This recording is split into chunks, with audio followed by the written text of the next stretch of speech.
Sa bawat yugto ng ating buhay, lagi tayong inilalagay ng panahon sa dalawang uri ng daan. Ang isa ay ang daan ng pag-aaksaya, kung saan ang tao ay nabubuhay lamang sa kasalukuyan nang walang malinaw na direksyon. Inuuna ang pansamantalang aliw at hinahayaang maglaho ang oras na hindi na muling maibabalik. Ang isa naman ay ang daan ng disiplina at tamang asal, kung saan ang bawat maliit na kilos ay may kahulugan at ang bawat pagpupunyagi ay nagiging pundasyon ng hinaharap. Ang tanong ay hindi kung anong daan ang gusto mo, kundi kung anong daan ang pinipili mo araw-araw sa pamamagitan ng iyong ugali. Ang kasaganaan ay hindi biyayang basta nalalaglag mula sa langit. Ito ay bunga ng wastong asal at matatag na pananaw. Ang tao na walang disiplina ay maaring magkaroon ng pera, ngunit ito ay lilisan at hindi mananatili. Ang tao na may tamang pag-uugali ay maaring magsimula sa kaunti, ngunit ang kanyang kayamanan ay unti-unting uusbong at sabay nahuhubog ng kanyang pagkatao. Ang pera ay hindi lamang isang bagay na hawak sa kamay. Ito ay isang lakas na sumusunod sa sinumang may kakayahang pangalagaan ito. Ang tunay na kasaganaan ay hindi nasusukat sa dami ng iyong ari-arian o sa kinang ng iyong kayamanan. Ito ay nakikita sa anyo ng iyong asal, sa kapangyarihang mapigil ang sarili, at sa pananaw na kayang tumanggap ng hamon ng walang pagdaing. Ang ugali ang ugat ng lahat ng uri ng pag-angat. Kapag matuwid ang iyong asal, susunod ang kayamanan at higit pa roon, susunod ang kapayapaan ng loob. Sabi nga ni Epictetus, hindi ang mga bagay ang siyang bumabalisa sa atin, kundi ang ating paghatol sa mga bagay na iyon. Kung gayon, hindi ang kakulangan, hindi ang kahirapan, at hindi ang pagsubok ang tunay na hadlang sa atin. Ang tunay na hadlang ay ang maling pagtingin at ang maling pag-uugali na pumipigil sa atin na makakita ng oportunidad sa gitna ng unos. Ang taong may tamang asal ay makakakita ng liwanag kahit sa dilim, habang ang taong puno ng inggit, katamaran at kawalan ng pagpipigil sa sarili ay mawawala kahit nasa gitna na ng pagkakataon. Kaibigan at kapatid, muli, inaanyayahan kita na mag-subscribe sa ating channel para lagi kang updated sa mga bagong videos na aking gagawin at babago sa pananaw mo sa buhay. Matapos nating maunawaan na ang ugali at pananaw ang tunay na batayan ng pag-angat, dumako naman tayo sa mga asal na siyang nagiging magneto ng kasaganaan. Sapagkat ang pera ay hindi hinahabol tulad ng isang anino, ito ay kusang lumalapit sa sinumang may tamang pamumuhay. Ang mga susunod na ugali ay hindi lamang simpleng payo, ito ay mga gabay na hinubog ng karanasan at karunungan, mga prinsipyong matagal nang napatunayan na kayang baguhin hindi lang ang iyong bulsa, kundi ang mismong landas ng iyong buhay. Number 1, disiplina sa sarili.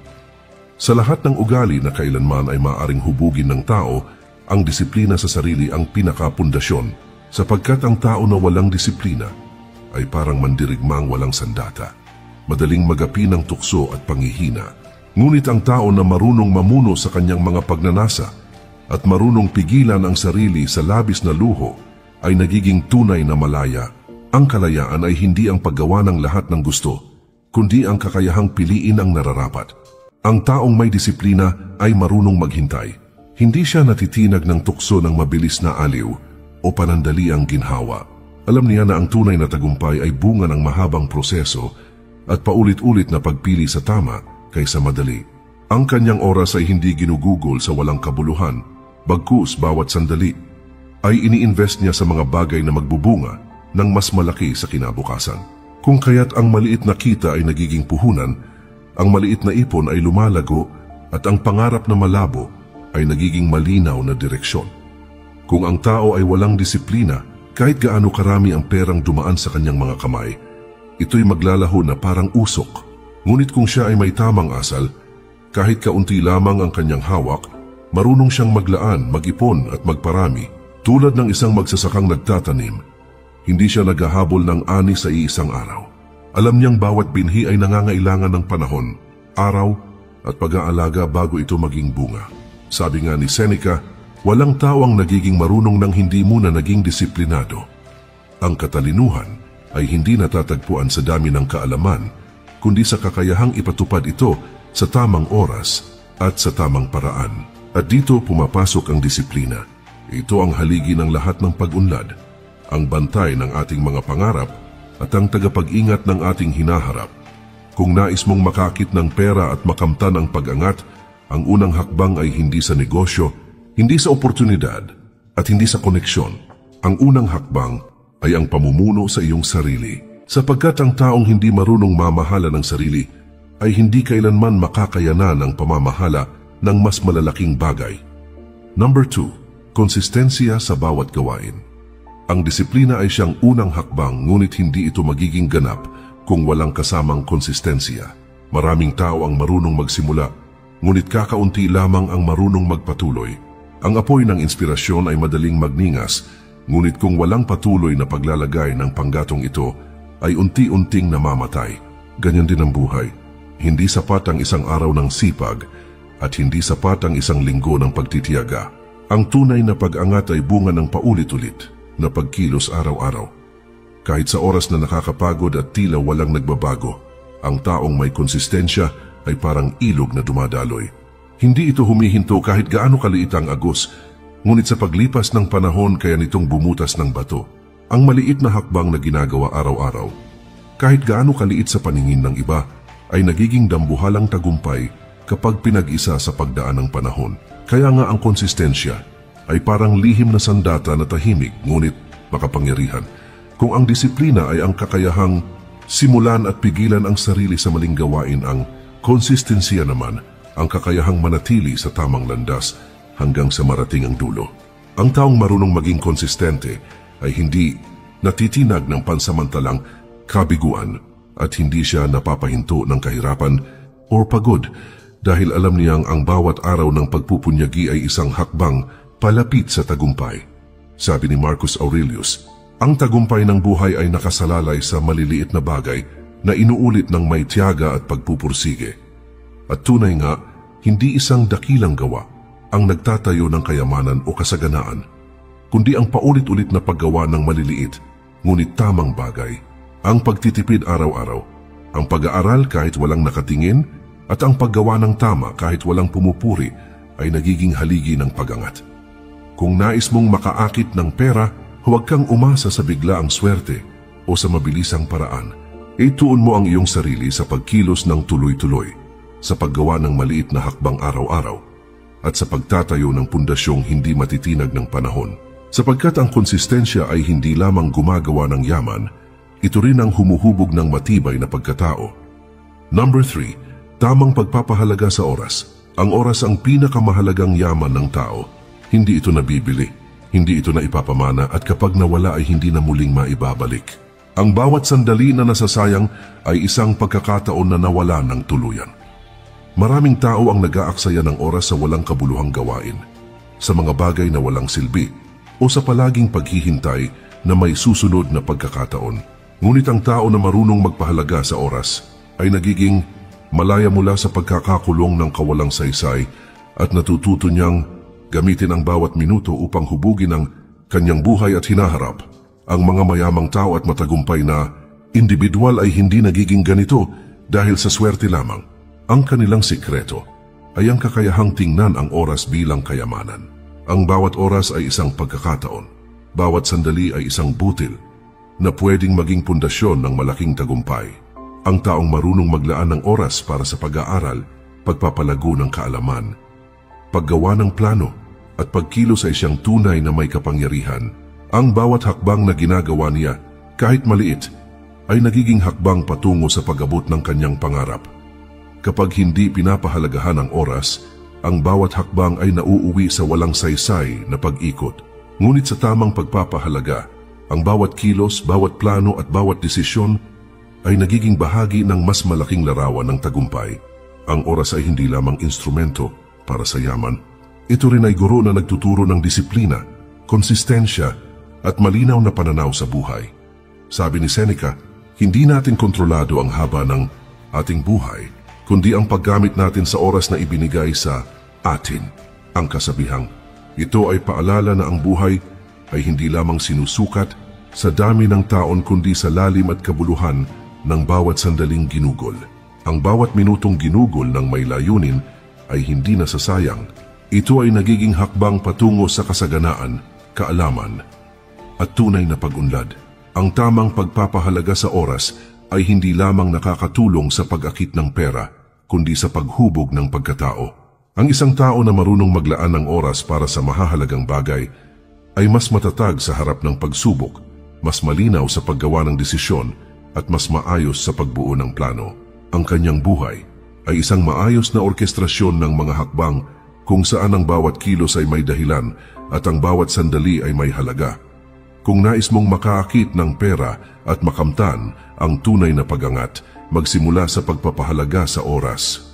Gamitin ito sa tamang paraan, iwasan ang pagpapaliban, at ituon ang lakas sa mga gawaing magbubunga sa hinaharap. Sapagkat ang bawat minutong ginugol ng wasto ay hakbang patungo sa yaman, kasaganaan at kapayapaan ng isip.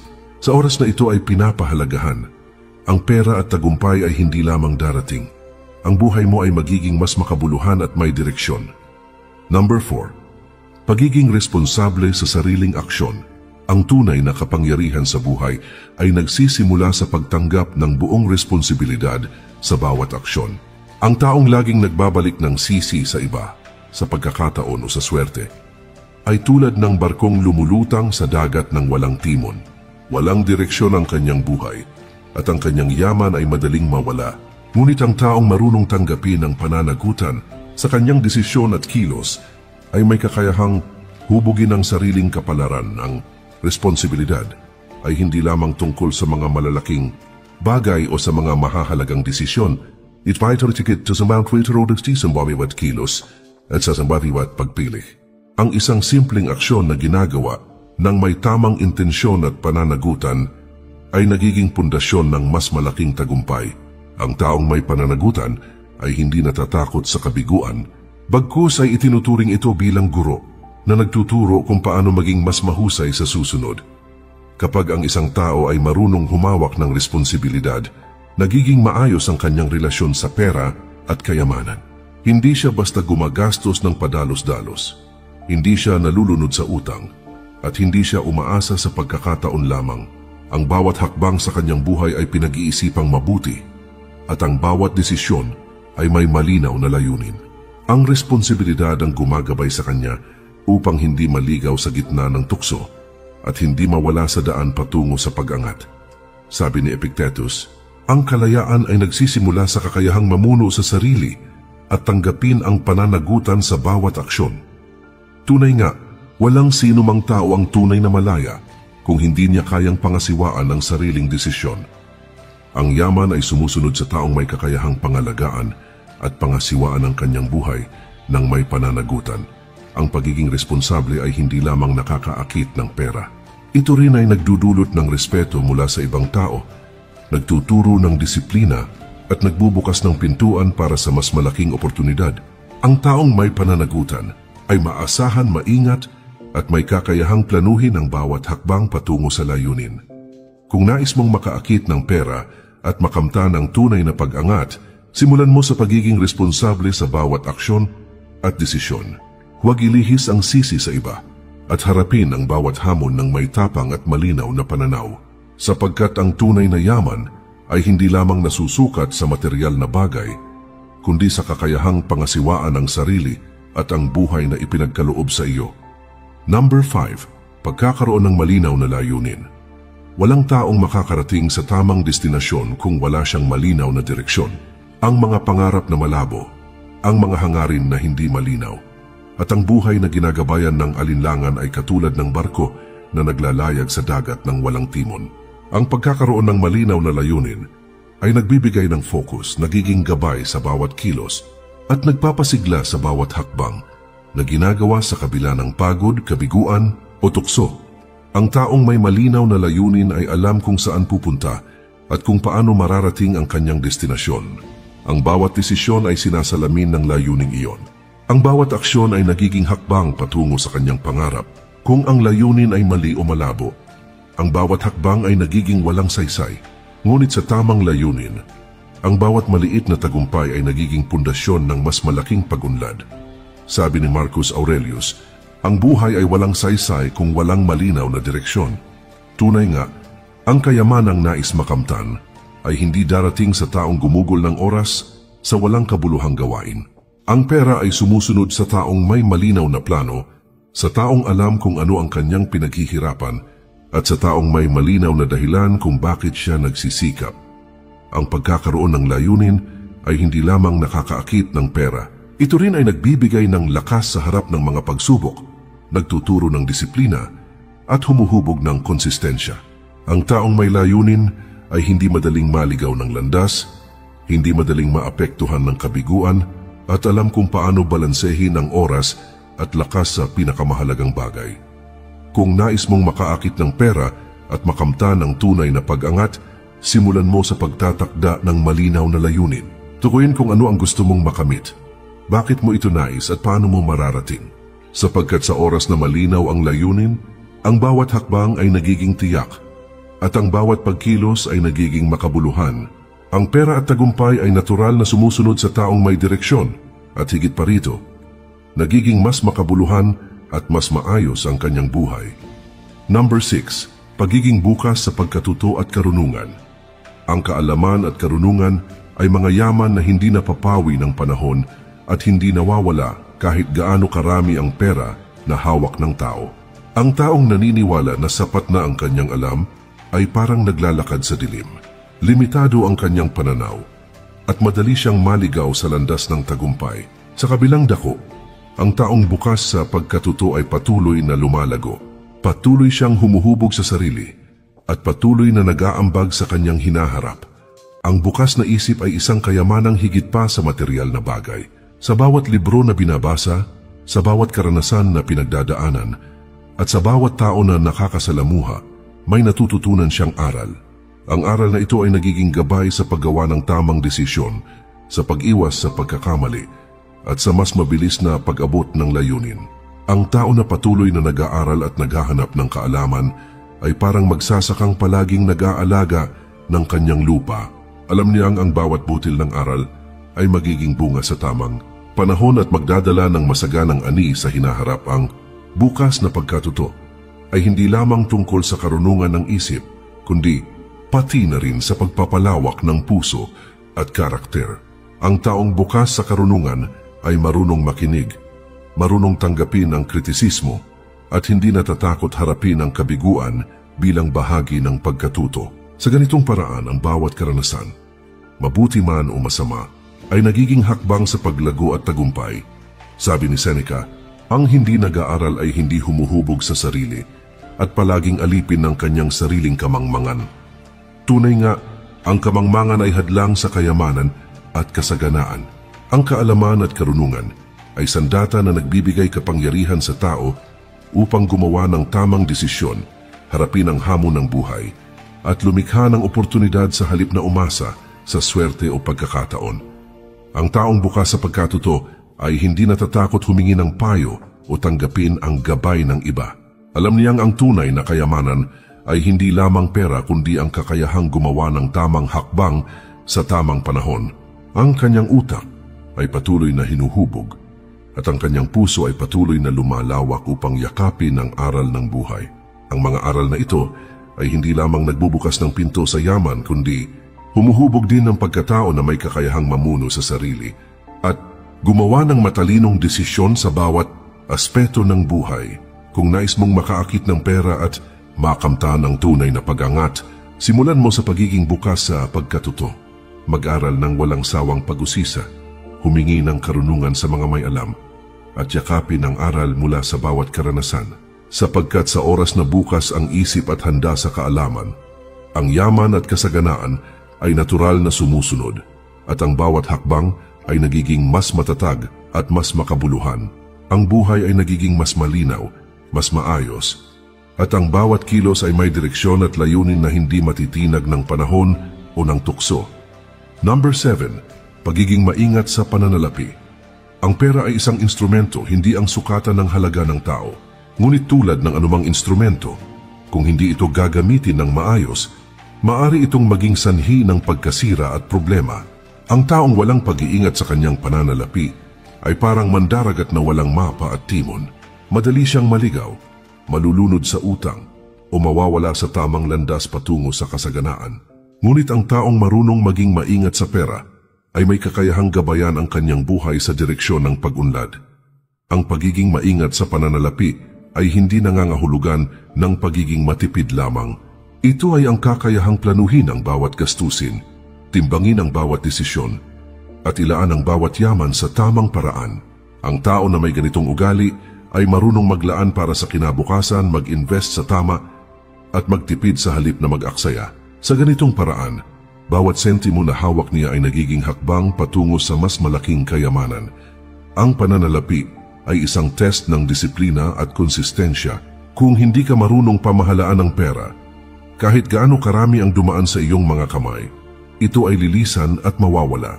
Ngunit ang taong may tamang ugali sa pera ay nagagamit ang kanyang yaman bilang kasangkapan para sa mas malaking layunin.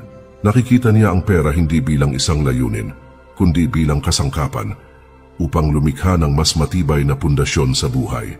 Sabi ni Seneca, hindi ang dami ng pera ang mahalaga, kundi ang karunungan sa paggamit nito.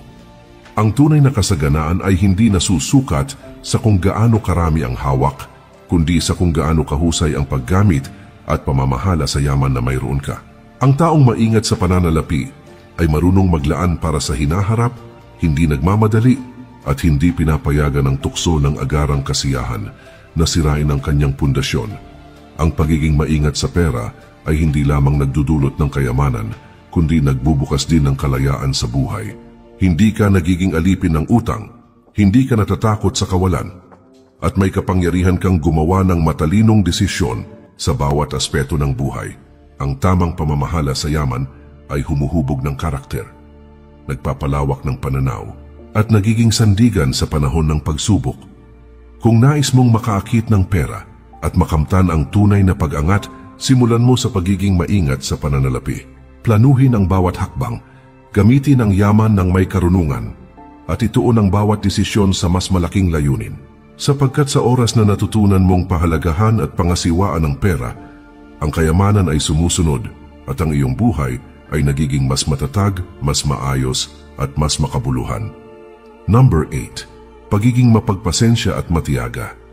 Sa mundong puno ng tukso at agarang gantimpala, ang isa sa pinakamahalagang ugali na nagdadala ng tunay na yaman ay ang kakayahang maging mapagpasensya at matiyaga.